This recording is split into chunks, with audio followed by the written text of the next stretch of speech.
క్రీస్తు నామములో వందనాలు తెలియచేస్తున్నాను. ప్రియులారా, మీరంతా బాగున్నారా? మీ కొరకు, మీ కుటుంబాల కొరకు, మీరు తెలియచేస్తున్నటువంటి ప్రార్థన విన్నపముల కొరకు మేము మరియు మా ప్రార్థనా బృందం మీ కొరకు తప్పక ప్రార్థన చేస్తున్నాం. ప్రియులారా, దేవుని వాక్యం బోధించే ముందు ఒక మంచి సలహా ముందుగా నేను మీకు ఇవ్వాలని ఆశపడుతున్నాను. మరి స్క్రీన్ మీద మీరు నంబర్ చూడగానే వెంటనే ఫోన్ చేయకుండా ముందు ఈ వాక్యాన్ని పూర్తిగా వినండి. మీ కొరకు దేవాతి దేవుని సన్నిధిలో కనిపెట్టి అందిస్తున్న ఈ వర్తమానము ఈ దినం మీ ఆత్మీయ జీవితాలకు మేలు కలిగిస్తుందని మేమెంతో విశ్వసిస్తూ మీ కొరకు అందిస్తున్నాను గనక దయచేసి మీరు మరి శ్రద్ధగా వాక్యాన్ని విని ఆ తరువాత మరి ఈ స్క్రీన్పై కనబడుతున్నటువంటి ఈ ఫోన్ నంబర్లకు ఫోన్ చేసి మీ యొక్క అభిప్రాయాలను మరియు మీ ప్రార్థన విన్నపాలను మాకు తెలియచేస్తారని నేను విశ్వసిస్తున్నాను. దయచేసి ఈ సూచనను గమనించి పాటించవలసిందిగా ప్రభు పేరట మిమ్మల్ని కోరుతున్నాను. ప్రార్థన చేసుకుందాం. ప్రార్థన చేసుకుని దేవుని వాక్యాన్ని ధ్యానించుకుందాం. పరిశుద్ధుడా, ప్రేమగలిగిన తండ్రి, మీకు వందనములు స్తోత్రములు చెల్లిస్తున్నాం. ప్రియ బిడ్డలు నీ వాక్యం వినుటకు ఆశతో టీవీ ముందు కూర్చున్నారు. వీరి అందరితో మీరు సూటిగా మాట్లాడి వీరిని మీరే తృప్తిపరచమని యేసు నామములో ప్రార్థిస్తున్నాను తండ్రి, ఆమేన్. ప్రియులారా, ఈ రోజుల్లో మనం గమనించినట్లయితే లోకంలో అనేక మంది భయంకరమైన వ్యాధుల చేత పీడించబడుతున్నారు. ఎవరికైనా ఏదైనా వ్యాధి కలిగితే, నొప్పి కలిగితే వైద్యులను సంప్రదిస్తారు. వైద్యులను సంప్రదించి ప్రతి వారు కూడా వైద్యులతో ఒక ప్రశ్న వేస్తారు, డాక్టర్ గారు నాకు ఎందుకు ఈ వ్యాధి కలిగింది అని. అప్పుడు డాక్టర్ గారు చెబుతారు, ఒక్కొక్క వ్యాధికి ఒక్కొక్క కారణం ఉంటుంది. కొంతమందికి రక్తహీనత వలన కొన్ని జబ్బులు, కొంతమందికి మరి కొన్ని కారణాల చేత ప్రతి వ్యాధికి కూడా దేహములో కలిగినటువంటి కొన్ని మార్పులను ద్వారా, కొన్ని లోపముల ద్వారా శరీరము బలహీనతలకు గురి అవుతుంది. అయితే ప్రియా దేవుని బిడ్డలారా, ఈరోజు మీతో మాట్లాడుటకు, దేవుని వాక్యములో నుంచి మీతో బోధించుటకు నేను ఎంచుకున్న అంశము శరీర వ్యాధులకు దైవిక కారణములు. నిజమే, శరీరానికి వ్యాధి కలిగితే డాక్టర్ గారు కొన్ని కారణాలు చెబుతారు. అదే రీతిగా దేవుని వాక్యం నీ శరీర రుగ్మతలను గురించి, శరీర వ్యాధుల గురించి ఏమి చెబుతుందో దేవుని వాక్యంలో నుంచి మనం ధ్యానించుకుందాం. వాక్యము మనకి అనేకమైన సూచనలను, హెచ్చరికలను ఇచ్చేది. వాక్యపు వెలుగులోనే మన బ్రతుకులు సరిచేయబడతాయి. అవి ఆత్మ సంబంధమైనవైనా, అవి మానసికమైనవైనా, అవి శరీర సంబంధమైనవైనా, ఏ విధమైన వ్యాధి అయినప్పటికీ కూడా వాక్యము చెబుతున్న విధానాన్ని మనం పాటిస్తే ప్రియులారా, నిశ్చయంగా దైవ దీవెనలను మనం పొందుకోగలుగుతాం. అందుకే ఈరోజు ఒక 5 కారణములను మీకు తెలియచేయాలని నేను ఆశపడుతున్నాను. అందులో మొట్టమొదటిగా వ్యాధులకు కారణము మొదటిది పాపము. మత్తయి సువార్త 9వ అధ్యాయములోని మొదటి 8 వచనాలను మనం గమనిస్తే అక్కడ పక్షవాయువు కలిగినటువంటి వ్యక్తిని యేసుక్రీస్తు ప్రభు యొద్దకు మరి కొంతమంది తీసుకొని వస్తున్నారు. ఈ పక్షవాయువుతో బాధపడుతున్నటువంటి వ్యక్తి మంచములో నుండి లేవలేని స్థితిలో ఉన్నాడు. కొంతమంది వ్యక్తుల చేత మోసుకొని తేబడుతున్నాడు. ప్రియులారా, అతడు పక్షవాయువు కలిగింది. ఎందుకు పక్షవాయువు కలుగుతుంది? శారీరకంగా వైద్యులను సంప్రదిస్తే ఏ అవయవానికైతే, ఏ శరీర భాగానికైతే సరైనటువంటి రక్త ప్రసరణ జరగదో ఆ అవయవము సరిగా పనిచేయదు. అది డాక్టర్లు వైద్యరీత్యా ఇచ్చేటువంటి సూచన, కారణము ఆ రీతిగా తెలియచేస్తారు. అయితే వాక్యములో మనం గమనిస్తే పక్షవాయువుతో తేబడినటువంటి ఈ వ్యక్తిని యేసుక్రీస్తు ప్రభు యొద్దకు తేగా యేసుక్రీస్తు ప్రభువారు ఆ వ్యక్తిని స్వస్థపరుస్తారని అందరూ ఎదురు చూస్తూ ఉండగా మత్తయి సువార్త 9వ అధ్యాయము మరి 2వ వచనంలో మనం గమనిస్తే యేసుక్రీస్తు ప్రభువారు ఆ వ్యక్తితో అంటున్నాడు కదా, కుమారుడా ధైర్యముగా ఉండుము, నీ పాపములు క్షమించబడి ఉన్నవి. ప్రియులారా, అందరూ ఆశ్చర్యపోతున్నారు, ఏంటి ఈయన పాపముల గురించి మాట్లాడుతున్నాడు అని. వానికి కావలసింది స్వస్థత, కానీ ప్రభువు ఇక్కడ మాట్లాడుతున్నది పాపము గురించి. మీరు ఈ లేఖనాన్ని మీరు విశదముగా చదివినట్లయితే ప్రియులారా, ఎప్పుడైతే యేసుక్రీస్తు ప్రభువారు అతని పాపములను క్షమించాడో వ్యాధి నయమైపోయి అతడు బాగుపడినట్లు మనం చూస్తున్నాం. అనగా అతని పక్షవాయువుకు కారణము అతని పాపము. ఈరోజు క్షమించబడని పాపములు నీలో ఉన్న కారణం చేత మాటి మాటికి వ్యాధులకు, రోగములకు నీవు గురి అవుతూ ఉన్న ప్రియ సహోదరి, సహోదరుడా, అమ్మ, తల్లి, దేవుని వాక్యం టీవీ ముందు మరి పండుకొని ఈరోజు నీ వ్యాధులు నీవు వింటూ ఉండవచ్చేమో. అయితే నేను మొదటి కారణం మీకు చెబుతూ ఉన్నాను. ఈ వాక్యము వింటూ ఉండగా మీకు అనేక సందేహాలు కలగవచ్చు, కానీ ఈ వాక్యాన్ని పూర్తిగా వినిన తర్వాత ఫోన్ చేసి మీ సందేహాలు మరి నన్ను అడిగి తెలుసుకోవచ్చు. అయితే మొదటిగా నేను చెబుతూ ఉన్నాను, నీ వ్యాధికి ఒకవేళ నీ పాపము కారణమైనదేమో. పాపము అనే మాట వినగానే చాలా మందికి ఇష్టం లేదు. నేనేం పాపం చేయలేదు అని అంటూ ఉంటారు. దేవుని వాక్యం స్పష్టంగా చెబుతోంది ఏంటంటే, ఆజ్ఞను అతిక్రమించడమే పాపము. దేవుడు చెయ్యమన్నది చేయకపోవడం పాపము. దేవుని వాక్యం స్పష్టంగా సెలవిస్తోంది, ఏ భేదం లేదు, అందరూ పాపము చేసి దేవుడు అనుగ్రహిస్తున్నటువంటి మహిమను పొందలేకపోతున్నారు. ప్రియులారా, పాపము చేసిన వాడు వ్యాధులకు గురి అవుతున్నాడు. అందుకే యేసుక్రీస్తు ప్రభువారు నీ పాపమును క్షమించుటకు సిద్ధ మనసు కలిగిన వాడు. ఎప్పుడైతే ఈ పక్షవాయువు కలిగిన వాని పాపములు క్షమించబడ్డాయో వెంటనే వాడు స్వస్థత పొందినట్లు దేవుని వాక్యంలో మనం చూడగలుగుతాం. అనేకులు ప్రశ్నిస్తున్నారు కదా, నీవు పాపములు క్షమించుటకు దేవునికే అధికారం ఉన్నది, నీకెవరు అధికారం ఇచ్చారంటే, ఇక్కడ అంటున్నాడు కదా మత్తయి సువార్త 9వ అధ్యాయం 6వ వచనంలో, పాపములు క్షమించుటకు మనుష్య కుమారునికి అధికారము కలదు అనేది యేసుక్రీస్తు ప్రభువారు తెలియచేస్తున్నాడు. ప్రియులారా, ఈ లోకములో ఎంతమంది అయినా పాపములు క్షమిస్తే ఒకవేళ నీకు కొద్దిపాటి వారి నుంచి దయా కనికరాలు కలుగుతాయేమో, కానీ యేసుక్రీస్తు ప్రభువు నీ పాపములు క్షమించినట్లయితే నీవు నిత్యరాజ్య వారసురాలవు కాగలవు. ఆయన ఇచ్చు ఆశీర్వాదములు, ఆయన ఇచ్చు బహుమానములు శాశ్వతమైనవి. ప్రియులారా, క్రీస్తు చేత క్షమించబడిన అనుభవం నీకుందా? నీ పాపము ప్రభు చెంత ఒప్పుకోవాలి, అప్పుడు ఆయన క్షమిస్తాడు. పరిశుద్ధ గ్రంథంలో సంఖ్యాకాండము 12వ అధ్యాయం 9వ వచనంలో మనం గమనిస్తే, మోషే అక్క అయినటువంటి మిర్యాము దైవ సేవకునికి వ్యతిరేకముగా తిరుగుబాటుతోటి మాట్లాడినప్పుడు ప్రియులారా, దేవుని కోపం ఆమె మీదకి వచ్చింది. ఎందుకంటే సేవకునికి విరుద్ధముగా మాట్లాడిన కారణము చేత ఆమె మీదకి శాపం వచ్చింది, కుష్ఠ రోగము. ఆ కుష్ఠు వ్యాధి ఆమెను ఆవరించిన కారణం ఏంటంటే ఆమె చేసిన పాపము.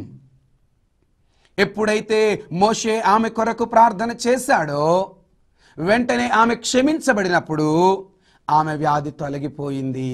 యాకోబు పత్రిక మరి 5వ అధ్యాయం 15వ వచనంలో మనం గమనించినట్లయితే, విశ్వాస సహితమైన ప్రార్థన ఆ రోగిని స్వస్థపరచును, ప్రభు అతనిని లేపును, అతడు పాపము చేసిన వాడైతే క్షమాపణ నందును. పాపము చేసిన వాడైతే, ఈరోజు ప్రియా దేవుని బిడ్డలారా, పక్షవాయువు కలిగినటువంటి వ్యక్తి పాపము చేత పడకల్లో ఉన్నాడు. ఎప్పుడైతే దేవుని చేత క్షమించబడ్డాడో అతడు లేచాడు. మిర్యాము మోషేకు విరుద్ధముగా మాట్లాడి పాపము చేసింది. ఎప్పుడైతే ఆమె క్షమించబడిందో ఆమె వ్యాధి తొలగిపోయింది. అందుకే లేఖనం స్పష్టంగా సెలవిస్తోంది ఏంటంటే, అతడు పాపము చేసిన వాడైతే క్షమాపణ నందును. మోషే చేసిన విశ్వాస సహితమైన ప్రార్థన మిర్యామును స్వస్థపరిచింది, క్షమించింది. ఈరోజు నీ జీవితంలో ఏ పాపము చేత, ఏ వ్యసనము చేత నీవు వ్యాధిగ్రస్తుడు అవుతున్నావో, క్రీస్తు సన్నిధిలో ఇప్పుడే ఈ మాటలు వింటూ ఉండగా, దేవా నా పాపమును క్షమించి నన్ను స్వస్థపరచుము దేవా అని ఆయన సన్నిధిలో నీవు ప్రార్థన చేయాలి.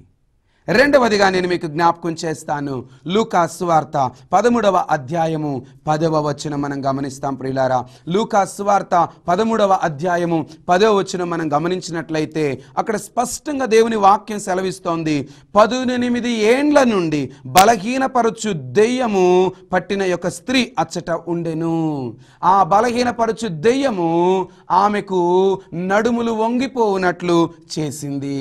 ఈరోజు మొదటిగా వ్యాధులు వ్యాధులకు కారణము పాపమైతే, రెండవదిగా నీ వ్యాధులకు కారణము దెయ్యపు ప్రభావములు, సాతాను ప్రభావములు. ఎక్కడున్నాయండి దెయ్యాలు అంటున్నారు? దేవుడున్నాడని విశ్వసిస్తే దెయ్యం ఉంది, అది సాతానుడు, వాడు అపవాది. వానికి అనేక పేర్లు ఉండవచ్చు, కానీ ఈ వాక్యములో మనం సూటిగా స్పష్టంగా దేవాతి దేవుడు చెబుతున్నాడు.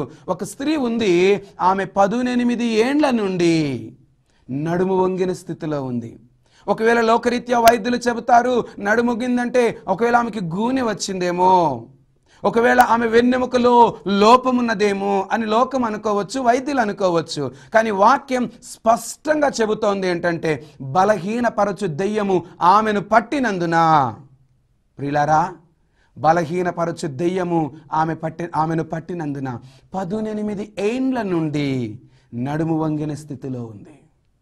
ఈరోజు ఏ బలహీనపరచు దెయ్యము మాటి మాటికి నీకు కడుపు నొప్పి, తలనొప్పి, మోకాళ్ళ నొప్పి, నడవలేని స్థితిని కలిగిస్తుంది. ఒకవేళ ఏ శక్తుల ప్రభావాలు, ఏ సాతాను కుయుక్తులు, లోకములో బహుభయంకరంగా సాతానుడు విజృంభిస్తున్నాడు. ప్రకటన గ్రంథం 12వ అధ్యాయం 12వ వచనంలో మనం చూస్తున్నాం. బహుక్రోధము కలిగిన వాడై, అపవాది తన సమయము తక్కువ అని ఎంచి బహుక్రోధము కలిగిన వాడై దిగివచ్చాడు. ప్రియులారా, ఎవరిని మిరింగుదునా అని వాడు పొంచి తిరుగులాడుచు ఉన్నాడు గనుక దెయ్యపు శక్తుల ప్రభావాలు, సాతాను శక్తుల ప్రభావాలు నిన్ను వ్యాధికి గురి చేస్తున్నాయేమో. 18 ఏండ్ల నుండి దెయ్యము పట్టినటువంటి ఒక స్త్రీ యేసుక్రీస్తు యొద్దకు వచ్చినప్పుడు ఆమెను ప్రభువు బాగు చేశాడు. ఆమెలో ఉన్న దుర్రాత్మను, బలహీనపరచు దెయ్యమును ఆయన గద్దించగా, ప్రియులారా, ఆమె వ్యాధి 18 ఏండ్ల నుండి వంగిన ఆ యొక్క నడుము ఆ క్షణమందే చక్కగా నిలిచినది. నీలో ఉన్న దుష్ట శక్తులు, నీ కుటుంబంలో ఉన్న దుష్ట శక్తులు నిన్ను వ్యాధులకు, నిన్ను వేదనలకు గురి చేస్తూ ఉన్నాయేమో. ప్రభువా, ఈ శక్తులను జయించుటకు నా శక్తి సరిపోదు నాయన, దయచేసి నీ ఆత్మశక్తి నాకు దయచేయమని ఎప్పుడైతే దైవాత్మతో నీవు నింపబడి ప్రార్థన చేస్తావో, బలహీనపరచు దెయ్యము నీ శరీరమును విడిచిపోతుంది.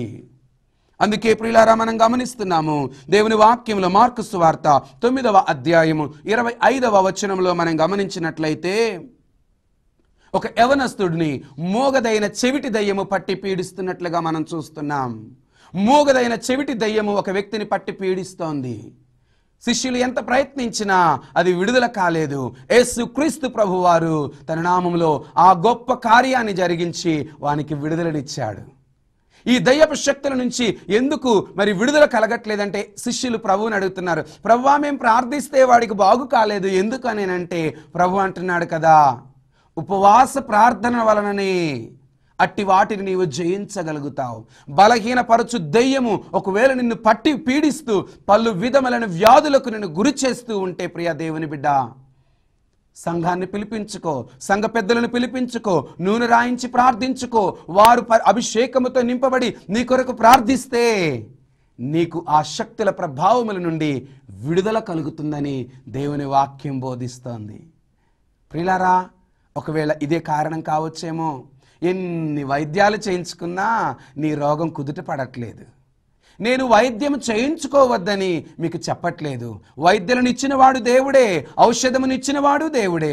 వారికి ఆ జ్ఞానమునిచ్చి ఆ ఔషధమును తయారు చేయుటకు దేవుడే వారికి తన జ్ఞానమునిచ్చాడు. వైద్యులు నీకు చికిత్స చేస్తారు, కానీ ప్రభువే నిన్ను బాగు చేస్తాడు. విశ్వాస అయినటువంటి వైద్యురాలు "We treats God heals" అని వేశారు. నిజమే, వారు వైద్యం చేస్తారు, దేవుడు బాగు చేస్తాడు. ప్రియులారా, ఇక్కడ ఒకవేళ ఎంత మంచి ఎక్స్పర్ట్స్ నీకు వైద్యం చేసినా, ఏ శక్తుల ప్రభావం నిన్ను పీడిస్తుందో అది గుర్తించి నీవు ప్రార్థనలోనికి రాకపోతే అన్ని వైద్యాలు కూడా సఫలము కావు.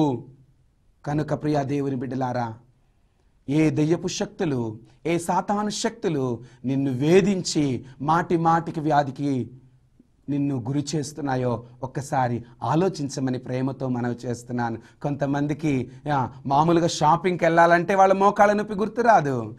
మామూలుగా లోకంలో ఫ్రెండ్స్తో ఎంజాయ్ చేయాలంటే వాళ్ళకి తలనొప్పి గుర్తురాదు. ప్రియులారా, చర్చ్కి వెళ్ళాలన్నా, కొద్దిసేపు దేవునితో గడపాలన్నా వారి శరీర రుగ్మతలు వారిని బలహీనపరుస్తున్నాయి. చర్చ్కి బైబిల్ పట్టుకొని బయలుదేరే సమయంలో వారికి విపరీతమైన కడుపు నొప్పి, విపరీతమైన తలనొప్పి. ఎందుకు వస్తున్నాయి? దయ్యపు శక్తులను ఆవరించి దైవ సన్నిధికి నిన్ను దూరం చేస్తున్నాయి. కనుక ఈ క్షణమందే బలహీనపరచు దయ్యము, దుష్టశక్తులను నిన్ను వేధిస్తూ ఉంటే ప్రభువా నాకు విడుదల దయచేయమని మనం ప్రార్థన చేయాలి. మూడవదిగా మనం గమనించినట్లయితే ప్రియులారా, అనుభవము కొరకు కొన్ని వ్యాధులు దేవుడు మనకిస్తాడు. దేవుని అనుమతి లేకుండా ఏ వ్యాధి అయినా, ఏ సమస్య అయినా మనకి రాదు. కారణం ఏంటంటే సర్వశక్తుడైనటువంటి దేవుని బిడ్డలం మనం. అందుకే యోబు గ్రంథము 33వ అధ్యాయము 19వ వచనంలో మనం గమనిస్తే, వ్యాధి చేత మంచం ఎక్కుట వలనను ఒకని ఎముకలలో ఎడతెగని నొప్పులు కలుగుట వలనను వాడు శిక్షణమునందును. వ్యాధి చేత మంచం ఎక్కుట వలన, ఒకని ఎముకలలో ఎడతెగని నొప్పులు కలుగుట వలన వాడు శిక్షణము అనగా ట్రైనింగ్ అండి. శిక్షణంలో ఉండేవారికి ఎన్నో విషయాలు నేర్చుకోగలుగుతారు. ప్రియా దేవుని బిడ్డ, నీకు ఒక వ్యాధి కలిగింది, ఒక బాధ కలిగింది. ఆ వ్యాధి, ఆ బాధ ఎందుకు నీకు వచ్చింది అని అంటే, ఆ వ్యాధి ద్వారా నీవు నేర్చుకోవాల్సింది కొంత ఉంది. నీవు నేర్చుకున్న దానిని దేవుని సందులో సమర్పిస్తే అది నీ యొద్ద నుండి తొలగిపోతుంది. దేవుడు కొన్ని అనుభవం కొరకు, కొన్ని నేర్పించడం కొరకు చాలా మందికి వ్యాధితో బాధపడుతున్న వ్యక్తిని అర్థం చేసుకోలేరు. కారణం ఏంటంటే వాళ్ళు ఆ స్థితిలో నుంచి రాలేదు గనక. ప్రియులారా, ఒకానొక దినాన నా జీవితంలో కూడా విపరీతమైన నడుము నొప్పి నాకు వచ్చింది. లేవలేని స్థితిలోనికి నేను వచ్చాను. ఆ పరిస్థితుల్లో నేను ఎంతగానో వేదన పడ్డాను. అయితే దేవాతి దేవుడు తన కృపను నాకు ఇచ్చి నన్ను బాగు చేశాడు. ఈ రోజు ఎవరైనా ఆ నడుము నొప్పి వచ్చిన వ్యక్తి నాకు కనిపించి, అయ్యా నాకు నడుము నొప్పి అని అంటే, ఆ నొప్పితో అతడు ఎలా బాధపడుతున్నాడో నేను ఆ వ్యక్తిని అర్థం చేసుకోగలను. అంతేకాదు, నా యవ్వన కాలంలోనే విపరీతమైన బీపీ, హై బ్లడ్ ప్రెషర్ నాకు వచ్చింది. బ్లడ్ ప్రెషర్ వచ్చినప్పుడు విపరీతంగా నేను సఫర్ అయ్యాను. ఏంటి ప్రభు అంటే, ఈ వాక్యం ప్రభు నాకు ఇచ్చాడు. ఏంటంటే, వ్యాధి చేత మంచం ఎక్కుట వలన ఒకని ఎముకలలో ఎడతెగని నొప్పులు కలుగుట వలన వాడు శిక్షణము. నాకేంటి ప్రభు ఇలాంటి అనుభవం ఎందుకు ప్రభు అంటే, ఈరోజు వృద్ధులు, తల్లులు, కొంతమంది తండ్రులు, పెద్దలు నా దగ్గరికి వచ్చి, అయ్యా నాకు బీపీ అధికంగా ఉంది, ప్రార్థన చేయండి అని చెప్పినప్పుడు, బీపీతో వారు ఎంత సఫర్ అవుతున్నారో, బీపీ రైజ్ అయినప్పుడు మరి వారు ఎంతగా అల్లాడుతూ ఉన్నారో, వారి అనుభవం ఏంటో నేను అర్థం చేసుకోగలను. వారికి సరైనటువంటి సలహాలు ఇవ్వగలను, వారి కొరకు ప్రార్థన చేయగలను. కారణం ఏంటంటే, ఆ వ్యాధిలో నుండి నేను బయటకు వచ్చాను గనుక. కొంతమంది తల్లులు, తండ్రులు నాకు బీపీ ఉందని ఇంటిలో అల్లరి చేస్తూ ఉన్న పిల్లల్ని అదుపులో పెట్టాలని చూస్తూ ఉంటారు, శబ్దాలు చేయనీరు. అయితే ఇంట్లో పిల్లలు అంటూ ఉంటారు కదా, మీకు బీపీ వస్తే మూలకెళ్ళి పడుకోవచ్చు కదా, ఎందుకు ఇంట్లో అంతా తిరుగుతూ ఉంటారు అని. పిల్లలని నేను అనుభవంతో చెప్తున్నాను, బీపీ అధికమైన వాళ్ళు మరి తిరగకుండా ఉండలేరు, వాళ్ళకి నిద్ర పట్టదు, పడుకోలేరు, ప్రశాంతంగా ఉండలేరు, వాళ్ళకి చాలా విపరీతమైనది ఉంటుంది. అందుకే వాళ్ళని అర్థం చేసుకొని వారికి తగినట్టుగా పరిసరాలను మనము అన్వయించాలి. అది నేను అనుభవించాను గనక ఆ బాధలో ఎవరైతే ఉన్నారో, నిజమే ఈరోజు నీకు ఈ బాధ ఎందుకు కలిగింది, నీ కుటుంబ వేదనైనా, నీకు ఆర్థిక ఇబ్బంది అయినా, నీ శరీర రుగ్మత అయినా, నీవు ఇదే స్థితిలో నీ అనుభవంలో ఉన్న వారిని అర్థం చేసుకోవడానికి, వారికి సరైన సలహా ఇవ్వడానికి దేవుడు ఒకవేళ నీకు ఇది అనుమతించాడేమో. ప్రియ సహోదరి, సహోదరుడా, కలవరపడవద్దు. అది శాశ్వత కాలం ఉండే వ్యాధి కాదు. నీవు నేర్చుకునవలసినటువంటి ఆత్మీయ సత్యాలను నేర్చుకున్న తర్వాత అది నీ ఎదురు నుండి తీసివేయబడుతుంది. కనుక నీవు కొన్ని అనుభవాలు అనుభవించి మంచి అనుభవజ్ఞుడుగా అనేకులకు తెలియచేయడానికి దేవుడు నీకు ఈ యొక్క వ్యాధిని అనుమతించాడేమో. నాలుగవదిగా నేను మీకు జ్ఞాపకం చేస్తున్నాను, యోహాను సువార్త 11వ అధ్యాయము 3వ వచనంలో మనం చూస్తున్నాం ప్రియులారా. 3లో నీవు ప్రేమించువాడు రోగి అయ్యున్నాడు అని లాజరుని గురించి యేసుక్రీస్తు ప్రభు వారికి మరి ఒక వార్త వచ్చింది. యేసుక్రీస్తు ప్రభు వారు మార్తా మరియల సహోదరుడైనటువంటి లాజరు వ్యాధిగ్రస్తుడై ఉన్నాడు. తన సహోదరులు వార్త పంపించారు కదా, నీవు ప్రేమించువాడు రోగి అయ్యున్నాడు అని.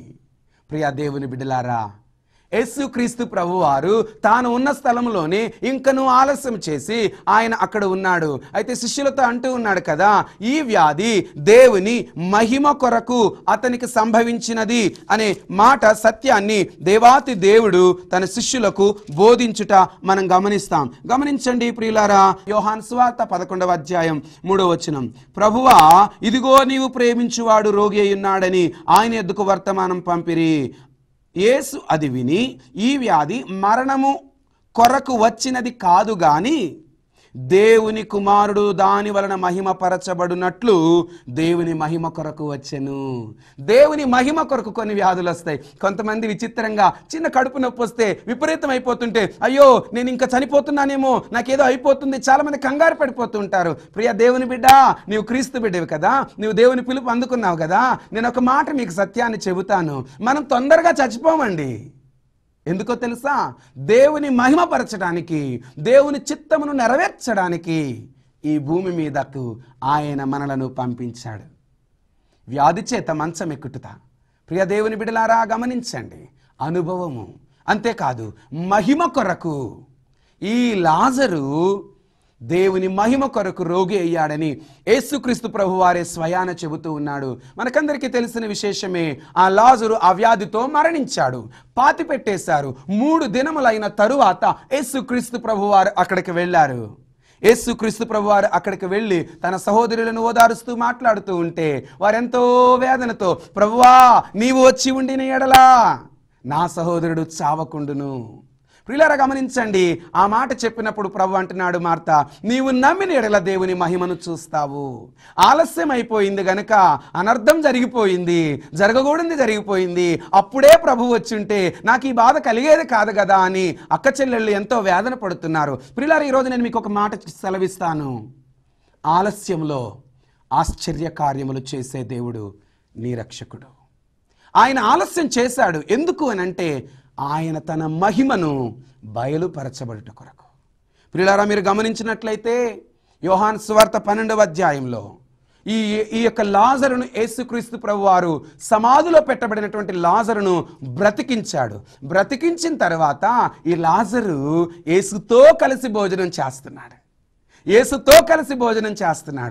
అంతేకాదు సుమా, అతనిని చూచి మరి యోహాను సువార్త 12వ అధ్యాయంలో 9-10 వచనాల్లో మనం గమనిస్తే 10వ వచనంలో, అతనిని బట్టి యూదులలో అనేకులు తమ వారిని విడిచి యేసునందు విశ్వాసం ఉంచిరి.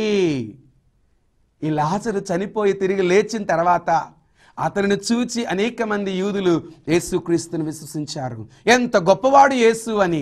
ఈరోజు నీ జీవితంలో కూడా నీ వ్యాధిలో నుండి, నీ కలవరంలో నుండి ఆయన నిన్ను విడిపించి, ఆయన ఎంత గొప్ప దేవుడో, తన మహిమ ఎంత గొప్పదో అనేకులు గ్రహించుటకు నీ జీవితంలో ఈ వ్యాధిని ఆయన నీకు అనుమతించాడు.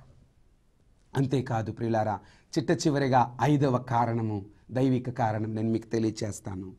1 కొరింథీయులకు రాసిన పత్రిక 11వ అధ్యాయం 28 నుండి 31 వరకు మనం గమనిస్తే ప్రియులారా, అయోగ్యముగా ప్రభు యొక్క శరీరమును, ప్రభు యొక్క రక్తమును తీసుకునుట వలన అనేకులు రోగులను, బలహీనులను అవుతున్నారు. కొంతమంది మరణమునకు కూడా అప్పగించబడుతున్నారని వాక్యం స్పష్టంగా సెలవిస్తుంది. చాలా మందికి పరిశుద్ధ బలలో చేయవేయడం చాలా ఇష్టము. అయితే కొంతమంది అనుకుంటారు కదా, దేవుని శరీరం, దేవుని రక్తం తీసుకుంటే నాకు ఆశీర్వాదం వస్తుంది అని. అయితే ఆశీర్వాదం ఖచ్చితంగా వస్తుంది, అది పరిశుద్ధ హృదయంతో తీసుకుంటే. అందుకే స్పష్టంగా దేవుని వాక్యం సెలవిస్తుంది ఏంటంటే, ప్రతి మనుష్యుడు తన్ను తాను పరీక్షించుకొనవలెను, అలాగున చేసి రొట్టెని తిని పాత్రలోనిది త్రాగవలెను. నిన్ను పరీక్షించుకోకుండా అయోగ్యముగా, అపవిత్రముగా దేవుని శరీరమును, దేవుని రక్తమును నీవు పుచ్చుకున్న ఎడల వ్యాధులకు, బలహీనతలకు, కొన్నిసార్లు మరణమునకు కూడా అప్పగించబడతారని అపోస్తలుడైన పౌలు కొరింథీయులకు రాసిన పత్రికలో మనం బోధించుట మనం చూస్తున్నాం.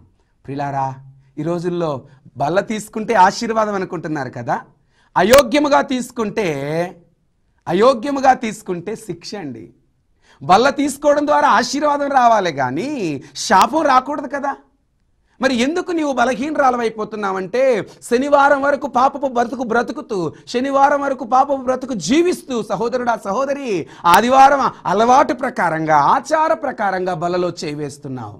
నిన్ను నీవు శుద్ధి చేసుకోకుండా నీవు బల్లలో చేయి వేసినట్లయితే అదే కారణం ఒకవేళ నీ వ్యాధికి కావచ్చేమో. 5 కారణాలు. మొదటిగా నీ వ్యాధికి కారణం పాపం కావచ్చేమో.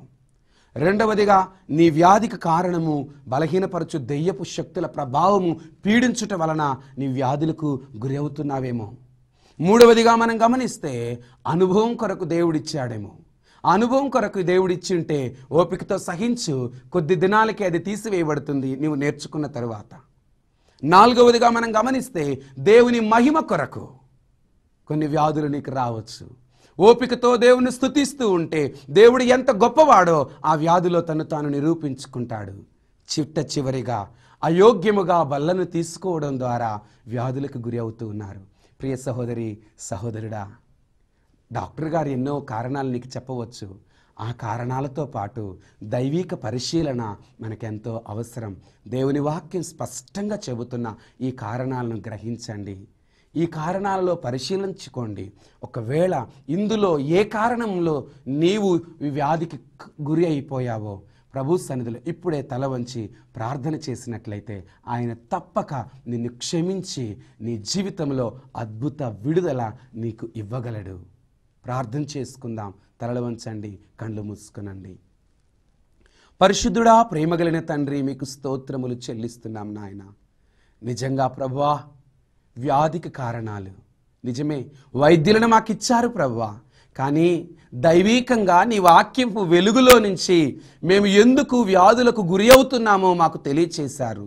ఒకవేళ పాపముల చేత నాయన వారు వ్యాధిగ్రస్తులుగా ఉంటే ఇప్పుడే వారి పాపములను మీరు క్షమించమని నీ పాదములు పట్టి బ్రతిమాలుకొనుచున్నాను. ఒకవేళ దయ్యపు శక్తులు, బలహీనపరచు దయ్యపు శక్తులు వారిని వేధిస్తూ ఉంటే ఇప్పుడే నూతనమైన అభిషేక తైలం వారి గృహాల్లోనికి పంపించి ఆ దుష్ట శక్తుల నుంచి విడుదల దయచేయమని నిన్ను వేడుకుంటూ ప్రార్థన చేస్తున్నాను ప్రభువా. ఒకవేళ వారికి అనుభవం కొరకు ఇచ్చి ఉంటే సహించే శక్తిని, ఓపికను వారికి దయచేయండి. వారు నేర్చుకునవలసిన దైవిక సత్యాలను నేర్చుకొని అనేకులకు ఉపయోగపడుటకు సహాయము దయచేయండి. లేక నీ మహిమ కొరకు కొన్ని వ్యాధులు వారికి అనుమతించి ఉంటే నీ మహిమను బయలుపరచుట కొరకు ఆత్మతో నింపబడిన వారై ఓపికతో సహించుటకు నీ కృప వారికి దయచేయండి. ఎంతమంది మా ప్రియ సహోదరి సహోదరులు అయోగ్యముగా మీ బల్లలో చేవేస్తూ బలహీనతకు గురి అయ్యారో వారిని క్షమించి ఇక మీదట యోగ్యముగా బల్లలో చేయవేటుకు నీ కృప నీ బిడ్డలకు దయచేయండి. ఇట్టి కారణాలను తాము పరిశీలన చేసుకొని ఈ ప్రార్థనలు ఏకీభవిస్తున్న ఈ ప్రియ సహోదరి సహోదరులను, తల్లులను మీరు అభిషేకించండి ప్రభువా.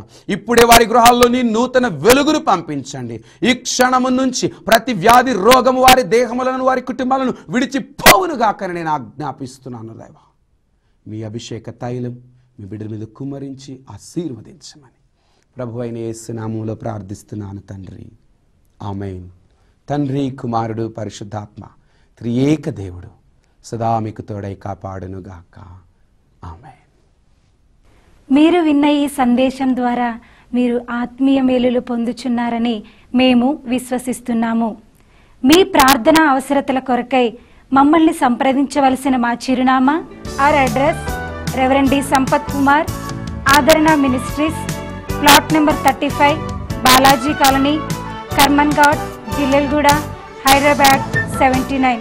Our phone numbers 9440395223, 9441432773.